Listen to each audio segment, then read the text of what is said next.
Papasukin natin ang report na ating Ronda Veritas si Nolan Ariola.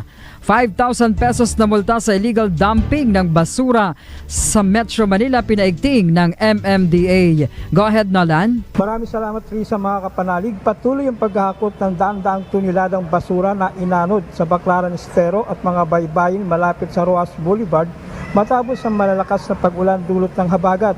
Nag-deploy ang Metro Manila Development Authority ng trash skimmers at iba pang kagamitan para linisin ang mga daluyan ng tubig.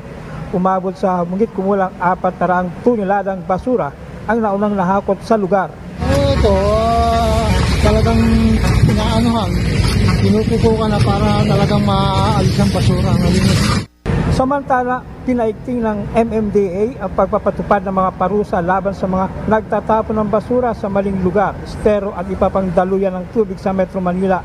Ayon kay MMDA Chairman Attorney Romando Artes, maaring umabot sa 5,000 piso ang multa sa mga mahuling lumalabag alinsunod sa umiiral ng mga ordinansa ng mga lokal na pamahalaan sa National Capital Region. Katuwang ng MMDA ang mga lokal na pamahalaan at barangay sa pagbabantay at pagpapatupad ng mga ordinansa laban sa illegal dumping, partikular sa mga estero at iba pang daluyan ng tubig.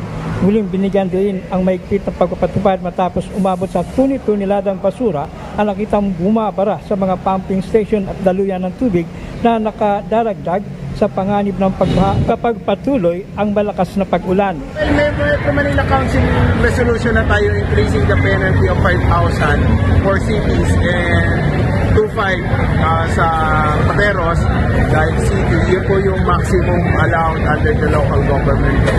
Hinihintay na lang po namin yung mga individual ordinance po ng bawat lungsod. Paalala ng Simbahang Katolika sa encyclical letter na Laudato Si ni Pope Francis, hinihimok ang mga mananampalataya na pangalagaan ang kapaligiran dahil tao rin ang nagiging biktima ng mga sakunang bunga ng pagkasira nito. Para sa Veritas 846 ang radyo ng Simbahan, ako ang inyong kapanalig, Nolan Ariola, sumainyo ang katotohanan.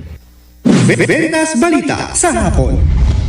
Papasukin naman natin ang report na ating Ronda Veritas si Mike Manlapig. NHA nagpatupad ng isang buwang moratorium sa housing payment system. Go ahead, Mike.